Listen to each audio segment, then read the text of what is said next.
അനന്തപുരി ഭക്തിസാന്ദ്രമായി തുടരുകയാണ്. തലസ്ഥാന നഗരി മുഴുവൻ നഗരോരങ്ങളും എല്ലായിടവും ഭക്തജനങ്ങളെ കൊണ്ട് നിറഞ്ഞു കവിഞ്ഞു. ആറ്റുകാലമ്മയ്ക്ക് നിവേദ്യമർപ്പിക്കാൻ അമ്മമാരും സ്ത്രീജനങ്ങളും ഒരുങ്ങിക്കഴിഞ്ഞു. ഇപ്പോൾ 10:15 പണ്ടാര അടുപ്പിൽ തീ പകരുക.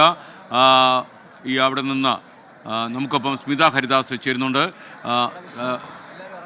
സ്മിത, എന്തൊക്കെയാണ് വിവരങ്ങൾ? എനിക്ക് തോന്നുന്നു മന്ത്രിമാരും അതുപോലെ MLA മാരും MP മാരും ഒക്കെ അവിടെ എത്തിയിട്ടുണ്ടല്ലോ. അതെ, MP മാരുണ്ട്, കേന്ദ്രമന്ത്രിയുണ്ട്, സംസ്ഥാന മന്ത്രി VN വാസവനുണ്ട്, കേന്ദ്രമന്ത്രി രാജീവ് ചന്ദ്രശേഖറുണ്ട്, പിന്നെ മറ്റ് പ്രധാനപ്പെട്ട രാഷ്ട്രീയ നേതാക്കൾ എല്ലാവരും തന്നെ ഇവിടെ എത്തിച്ചേർന്നിട്ടുണ്ട്. അല്പസമയത്തിനകം തന്നെ നമ്മളെല്ലാവരും കാത്തിരുന്ന ഭക്തർ കാത്തിരുന്ന അതിനി അല്പസമയം കൂടിയുള്ളൂ. ഇപ്പോൾ 9:54 ആയിരിക്കുന്നു. കൃത്യം 10:15 രാജീവ് ചന്ദ്രശേഖർ മുൻ കേന്ദ്രമന്ത്രിയാണ്. സ്മിത, അത് സ്മിതയ്ക്ക് ലൈവ് പറഞ്ഞപ്പോൾ പറ്റിയ വിശകാണെന്ന് എനിക്ക് തോന്നുന്നു. പറഞ്ഞോളൂ. ചന്ദ്രശേഖർ ഇവിടെ ഉണ്ട്. ക്ഷമിക്കണം ഞാനത് പറഞ്ഞപ്പോൾ മാറിപ്പോയതാണ്. അദ്ദേഹം ഇവിടെയുണ്ട്. അപ്പോൾ നമ്മൾ സംസാരിക്കാൻ പ്രതികരണം ചോദിച്ചിരുന്നു. പക്ഷേ ഈ ചടങ്ങ് കഴിഞ്ഞതിന് ശേഷം സംസാരിക്കാമെന്നാണ്. എല്ലാവരും ഭക്തിസാന്ദ്രമായ ഒരു അന്തരീക്ഷത്തിൽ തന്നെ 10:15 കൃത്യം 10:15 ഈ പ്രധാനപ്പെട്ട അടുപ്പുവെട്ട് ചടങ്ങ്, പൊങ്കാല ചടങ്ങാണ്. അതിനായി കാത്തിരിക്കുകയാണ്. ഒരുപാട് ഐതിഹ്യങ്ങൾ നിറഞ്ഞ ആ ഒരു കാലം. അത് പലതരത്തിലുള്ള ഐതിഹ്യങ്ങളുണ്ട്. ഭഗവതി ക്ഷേത്രത്തിൽ ഉത്സവത്തിനുള്ള ഒരുക്കങ്ങൾ, അതിൻ്റെ കാര്യം നടക്കുമ്പോഴൊക്കെ തന്നെ മഹിഷാസുരമർദ്ദിനിയായ ദേവിയുടെ കോപം അണയ്ക്കാൻ വേണ്ടി പൊങ്കാല നിവേദ്യം സമർപ്പിച്ചു. അപ്പോൾ ആ രീതിയിലുള്ള പൊങ്കാല അത് തിളച്ചു പൊങ്ങുന്നത് എല്ലാ തരത്തിലുള്ള കോപതാപങ്ങളെയും ശമിപ്പിക്കും എന്നുള്ള ഒരു വിശ്വാസം കൂടി ഭക്തർക്കുണ്ട്. അത് കുടുംബത്തിലായാലും സമാധാനമുണ്ടാക്കാൻ അതിനുതകും എന്നുള്ള ഒരു വിശ്വാസം കൂടി ഇതിനപ്പുറത്തുണ്ട്. ഐതിഹ്യങ്ങൾക്കൊക്കെ അപ്പുറത്ത് ദിവസേനയുള്ള ജീവിതത്തിൽ ഈ ഭക്തി അവർക്കൊരു വിശ്വാസം, അവർക്ക് വല്ലാത്തൊരു തുണയാകുന്നു എന്നുള്ളതാണ്. എല്ലാ വർഷവും 30-35 വർഷമായി സ്ഥിരമായി വരുന്ന ഒരുപാട് ഭക്തരെ നമ്മളിവിടെ കണ്ടു. അവരെല്ലാവരും തന്നെ പ്രാർത്ഥനാ നിർഭരരായി ഇവിടെ കാത്തിരിക്കുകയാണ്. കൃത്യം 10:15 ഈ ചടങ്ങ്. അതിനുള്ള എല്ലാ തയ്യാറെടുപ്പുകളും പൂർത്തിയായി കഴിഞ്ഞിരിക്കുന്നുണ്ട്. ക്ഷേത്രം തന്ത്രിയുടെ മേൽനോട്ടത്തിലാണ് ഈ കർമ്മങ്ങളെല്ലാം തന്നെ നടക്കുക.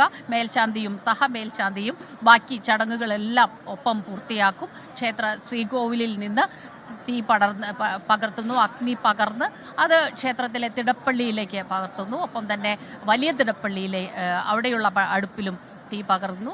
അത് കഴിഞ്ഞിട്ടാണ് ഇങ്ങോട്ടേക്ക് വരിക. അത്രയും സമയം മാത്രം, ഒരു 15 മിനിറ്റ് കഷ്ടി, അത് മാത്രമേ ബാക്കിയുള്ളൂ. ഈ എല്ലാവരും പ്രാർത്ഥനാ നിർഭരരായി കാത്തിരിക്കുന്ന ആ നിമിഷം സമാഗമമാവുകയാണ്. ഓക്കെ, ആറ്റുകാലമ്മ എന്ന ഒറ്റ വികാരത്തിൻ്റെ ഉപാസനയിൽ ഭക്തജനലക്ഷങ്ങൾ അനന്തപുരി അടക്കി വാഴുന്നു എന്നുള്ള ലാവണ്യപരമായ ദൃശ്യമാണ് പ്രേക്ഷകർ കാണുന്നത്. ഇപ്പോൾ അനുജ രാജേഷ് കൂടി ആറ്റുകാൽ ക്ഷേത്രത്തിന് സമീപമുണ്ട്. അനുജ കൂടി നമുക്കൊപ്പം ചേരുകയാണ്. അനുജ, ഭക്തജന സഹസ്രങ്ങൾ, നാടിൻ്റെ വിവിധ ഭാഗങ്ങളിൽ നിന്ന് വന്ന സ്ത്രീ ഭക്തർ, അവർ ശരിക്കും ആകാംക്ഷയോടെ കാത്തിരിക്കുകയാണ് ഈ പണ്ടാരടുപ്പിൽ തീ പകരുന്ന വാർത്ത അറിയാൻ വേണ്ടി. വിവരങ്ങൾ? അതെ, ഇനി കൃത്യം 15 മിനിറ്റ് മാത്രമാണ് ബാക്കി. ആ നിമിഷം ആഗതമാവുകയാണ്. 1 വർഷമായി കാത്തിരുന്ന നിമിഷത്തിലേക്ക് ഭക്തജനങ്ങൾ എത്തിച്ചേരാൻ പോവുകയാണ്. അല്പസമയം മുൻപ് ശുദ്ധ പുണ്യാഹം നടന്നിരുന്നു. അതിനുശേഷം ഇനിയാണ് തീ പകരുന്ന ചടങ്ങ്, അഗ്നി പകരുന്ന ചടങ്ങ്. ഏറ്റവും പ്രധാനപ്പെട്ട ചടങ്ങിലേക്കാണ് ഇനി കടക്കാൻ പോകുന്നത്. ആ ശ്രീകോവിലിൽ നിന്ന് മേൽശാന്തി ബ്രഹ്മശ്രീ V മുരളീധരൻ നമ്പൂതിരി, തന്ത്രി ബ്രഹ്മശ്രീ പരമേശ്വരൻ വാസുദേവൻ ഭട്ടതിരിപ്പാടിൻ്റെ സാന്നിധ്യത്തിലാണ് ദീപം പകരുന്നത്. തുടർന്ന് ക്ഷേത്ര തിടപ്പള്ളിയിലെ പൊങ്കാല അടുപ്പിൽ ദീപം പകരുന്നു. അതേ ദീപം തന്നെ സഹമേൽശാന്തിക്ക് കൈമാറും. സഹമേൽശാന്തി വലിയ തിടപ്പള്ളിയിലും ക്ഷേത്രത്തിന് മുൻവശത്തൊരുക്കിയിട്ടുള്ള പണ്ടാര അടുപ്പിലും തീ കത്തിക്കുകയാണ്, അഗ്നി പകരുകയാണ്. പിന്നീട് ഭക്തജനങ്ങൾക്ക് പൊങ്കാല അടുപ്പുകൾ ജ്വലിപ്പിക്കുന്നതിനുള്ള അറിയിപ്പ് നൽകുകയാണ്. ചെണ്ടമേളവും കതിനവെടിയും മുഴങ്ങും. അതോടെ ലക്ഷക്കണക്കിന് അടുപ്പുകളിലേക്ക് തീജ്വാല പകരും. അങ്ങനെയാണ് അവർ പൊങ്കാല എന്ന അവരുടെ ആത്മസമർപ്പണത്തിലേക്ക് കടക്കുന്നത്. 1 വർഷമായി കഠിനമായ വ്രതം, 9 ദിവസത്തെ വ്രതമൊക്കെ എടുത്താണ് ആളുകൾ എത്തിയിരിക്കുന്നത്. വിവിധ ഇടങ്ങളിൽ നിന്നും, കാസർഗോഡ്, വയനാട്, കോഴിക്കോട് ജില്ലകളിൽ നിന്നൊക്കെ ഉൾപ്പെടെ, കൂടാതെ കേരളത്തിന് പുറത്ത് തമിഴ്നാട്ടിൽ നിന്നൊക്കെയുള്ള ആളുകൾ വരുന്നത് കണ്ടു. പ്രവാസികളായ മലയാളികൾ 1 ദിവസത്തേക്ക് പൊങ്കാലയിടാൻ മാത്രമായി ഇങ്ങോട്ടേക്ക് എത്തുന്നു. ഇപ്പോൾ ഈ പണ്ടാരയടുപ്പിൽ തീ കത്തിക്കുന്നത് അതിന് സാക്ഷ്യം വഹിക്കുന്നതിന് വേണ്ടി ഒട്ടേറെ രാഷ്ട്രീയ പ്രതിനിധികൾ, നേതാക്കൾ എത്തിയിട്ടുണ്ട്. അത് രാഷ്ട്രീയ കക്ഷി ഭേദമന്യേ രാജീവ് ചന്ദ്രശേഖർ, ശശി തരൂർ, എം വിൻസൻ, ശബരിനാഥൻ, അങ്ങനെ എല്ലാ മേഖലകളിൽ നിന്നുള്ളവർ ഇവിടെ എത്തിച്ചേർന്നിട്ടുണ്ട്. ക്ഷേത്രം ട്രസ്റ്റ് ഭാരവാഹികളുണ്ട്. അല്പസമയത്തിനകം ആ ചടങ്ങിലേക്ക് കടക്കുകയാണ്. ഇന്നത്തെ ഏറ്റവും പ്രധാനപ്പെട്ട ചടങ്ങാണ് ഇനി നടക്കാൻ പോകുന്നത്. 10:15 അത് നടക്കും. പിന്നീട് 1:15 നിവേദ്യം എന്നാൽ ഇതിൽ തീർത്ഥം തളിക്കുന്നു. തീർത്ഥം തളിക്കുന്നതോടെ, ഉണ്ടാക്കി വച്ച ആ പൊങ്കാലയിലേക്ക് തീർത്ഥം തളിക്കുന്നതോടെ ദേവി അത് സ്വീകരിച്ചു എന്ന ആ വിശ്വാസത്തിൽ ഭക്തർ മടങ്ങുകയാണ്. സംതൃപ്തിയോടെ മടങ്ങിപ്പോവും എന്നതാണ്. ലക്ഷക്കണക്കിനായ ഭക്തജനങ്ങൾ ഇങ്ങോട്ടേക്ക് എത്തിയിട്ടുണ്ട്. കഴിഞ്ഞ തവണ കണ്ടതിലും തിരക്കുണ്ട് എന്ന് തന്നെയാണ് നമ്മൾ സംസാരിക്കുമ്പോൾ ഇവിടെ അധികൃതർ വ്യക്തമാക്കുന്നത്. കണക്കുകളൊക്കെ നമുക്കിന്ന് ഉച്ചയോടെ ലഭിക്കും. എല്ലാ സുരക്ഷാ ക്രമീകരണങ്ങളുണ്ട്. പുറത്ത് ചുട്ടുപൊള്ളുകയാണ്. കുംഭമാസത്തിലെ സൂര്യൻ ചുട്ടുപൊള്ളുന്നു. ഇന്നലെ ചെറിയ മൂടിയ അന്തരീക്ഷമുണ്ടായിരുന്നു. പക്ഷേ ഇന്ന് അങ്ങനെയല്ല. തിളച്ചു മറിയുന്ന സൂര്യൻ. പൊങ്കാല എന്ന് പറഞ്ഞാൽ തന്നെ തിളച്ചു മറിയുക എന്നൊരു അർത്ഥമുണ്ട്. കൂടാതെ പൊൻകാലത്തിൽ അർപ്പിക്കുന്നത് എന്നതും ഉണ്ട്. പകൽ സമയത്ത് അർപ്പിക്കുന്ന, ദേവിക്ക് അർപ്പിക്കുന്ന നിവേദ്യം അതാണ്. അപ്പോൾ എല്ലാ ആത്മസംഘർഷങ്ങളും എല്ലാം ദേവിക്ക് അർപ്പിക്കുകയാണ്. പഞ്ചഭൂതങ്ങളുടെ ഒരു സമാഗമം നടക്കാൻ പോകുന്നു. മൺകലം എന്നുള്ളത് ഭൂമിയെ പ്രതിനിധീകരിക്കുന്നതാണ്. മൺകലം കൂടാതെ അരിയുണ്ട്. ഇത് ഭൂമിയെ പ്രതിനിധീകരിക്കുന്നു. ആകാശം, വായു, അഗ്നി ഇതെല്ലാം ചേർന്ന് പഞ്ചഭൂതങ്ങളാണ് ഇവിടെ സംഗമിക്കാൻ പോകുന്നത്.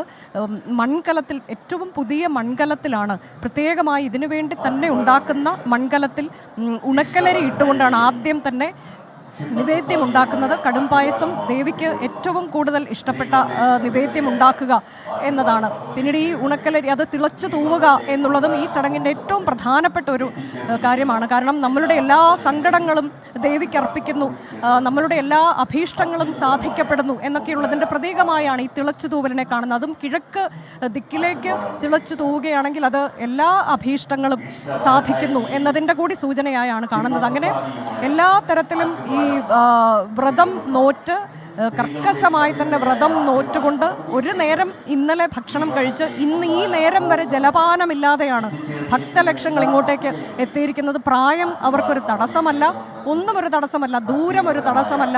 എത്രയോ ദിവസങ്ങളായി ഇവിടെ വന്ന് കാത്തിരിക്കുന്ന ആളുകളെയാണ് നമ്മൾ കഴിഞ്ഞ ദിവസങ്ങളിലെല്ലാം അവരെ കണ്ട് സംസാരിക്കുകയാണ്. ഒരു തവണ വന്നാൽ അടുത്ത തവണ ഇങ്ങോട്ടേക്ക് എത്തിയിരിക്കുമെന്നാണ് അവർ പറയുന്നത്. ദേവി ഞങ്ങളെ ഇങ്ങോട്ടേക്ക് വിളിച്ചു വരുത്തും എന്നതാണ്. അഭീഷ്ട വരദായിനിയാണ്, ക്ഷിപ്രപ്രസാദിയാണ്. അപ്പോൾ ഞങ്ങൾ പറയുന്ന കാര്യങ്ങളെല്ലാം കേട്ട് അത് സാധിച്ചു തരുന്ന, ഞങ്ങളുടെ ആഗ്രഹങ്ങളൊക്കെ സാധിച്ചു തരുന്ന, ഞങ്ങളുടെ ദുഃഖങ്ങളൊക്കെ കേൾക്കാനിരിക്കുന്ന ഞങ്ങളുടെ ഏറ്റവും പ്രിയപ്പെട്ട അമ്മ, ആ അമ്മയ്ക്ക് പ്രിയപ്പെട്ട നിവേദ്യം ഒരുക്കാൻ വേണ്ടി ഇന്ന് ഭക്തർ എത്തിയിരിക്കുന്നു. ഒരു വർഷത്തെ കാത്തിരിപ്പ്, ഇനിയും ആത്മസമർപ്പണം എന്നുള്ളത് അത് പൂർത്തിയാക്കി കഴിഞ്ഞ് ഈ ഭക്തർ മടങ്ങുമ്പോൾ അതിനു വേണ്ടിയൊക്കെയുള്ള എല്ലാ സൗകര്യങ്ങളും ഇവിടെ ഒരുക്കിയിട്ടുണ്ട്. അതും നമ്മൾ എല്ലാ വർഷവും കാണുന്നത് പോലെ തന്നെ ഇതൊരു വലിയൊരു കൂട്ടായ്മയുടെ ഉത്സവം കൂടിയാണ്. എല്ലാ വകുപ്പുകൾ ഒത്തുചേർന്നുകൊണ്ട് പലതരത്തിൽ ഇവർക്ക് ആവശ്യങ്ങളുണ്ട്, സഹായങ്ങൾ ആവശ്യമുണ്ട്. അതെല്ലാം വളരെ ഭംഗിയായ രീതിയിൽ ചിട്ടയോടെ തന്നെ നടത്തപ്പെടുന്നത് നമ്മൾ കാണുന്നതാണ്, എല്ലാ തവണയും കാണുന്നതാണ്. ഇക്കുറിയും അത് തന്നെയാണ്. എത്ര ആളുകൾ വന്നാലും അവരെല്ലാം ഉൾക്കൊള്ളാൻ ഈ നഗരത്തിന് കഴിയുന്നുണ്ട്. ഈ നഗരത്തിൽ സ്ഥിരമായി താമസിക്കുന്നവർക്ക് കഴിയുന്നുണ്ട്. അവർക്ക് സുരക്ഷയൊരുക്കാൻ, അവർക്ക് ശുദ്ധജലം നൽകാൻ, അവർക്ക് മറ്റ് സൗകര്യങ്ങളെല്ലാം നൽകാൻ വേണ്ടി. കൂടാതെ ഇന്നലെയൊക്കെ നമ്മൾ വൈകുന്നേരം കണ്ടു ഈ മൺകലങ്ങൾ വിൽക്കുന്നത്, കൂടാതെ ബാക്കി ഈ പൊങ്കാല കിറ്റുകൾ, ഇതിനാവശ്യമായ സാധനങ്ങളെല്ലാം വിൽക്കുന്നത്. അത് അങ്ങനെ ഒരു തരത്തിലേക്ക് കൂടി കച്ചവടക്കാർക്ക് കൂടി ഈ ഒരു കാലം അവർക്ക് പ്രതീക്ഷ നൽകുന്ന കാലമാണ്. വിളവെടുപ്പ് ഉത്സവമായ പൊങ്കാലയുമായി ഇതിന് ബന്ധമുണ്ട്. കാരണം ആദ്യമായി വിളവെടുക്കുന്നത് ദേവിക്ക് നൽകുന്നു എന്ന ആ ഒരു ഉത്സവത്തെ കൂടി ഇതിനോട് ചേർത്ത് വെച്ച് പറയേണ്ടതുണ്ട്. ഐതിഹ്യം നമ്മൾ തോറ്റംപാട്ടിലൂടെ നേരത്തെയൊക്കെ പറഞ്ഞതുപോലെ കണ്ണകി ചരിതമാണ് ഈ തോറ്റംപാട്ടിൽ. അത് ഓരോ ദിവസവും ഓരോ കഥ പറയുന്നു. ഇന്ന് പറയുന്നത് വധത്തിന്റെ കഥയാണ്. എങ്ങനെയാണ് പാണ്ഡ്യരാജാവിനെ കണ്ണകി ദേവി വധിച്ച് ആ കോപാഗ്നിയിൽ നിൽക്കുന്ന വിവരങ്ങൾ നൽകിക്കൊണ്ടിരിക്കുന്നത്. ഇപ്പോൾ സെക്രട്ടേറിയറ്റ് നടയിൽ നമ്മുടെ ആശാ വർക്കേഴ്സും പൊങ്കാല ഇടുന്നുണ്ട്. മന്ത്രി, ആരോഗ്യമന്ത്രിയുടെ ഒക്കെ മനസ്സ് മാറാൻ ദേവി സഹായിക്കട്ടെ എന്ന് കരുതിയാണ് പൊങ്കാല ഇടുന്നതെന്ന് അവരിൽ ചിലർ പറയുന്നുണ്ടായിരുന്നു.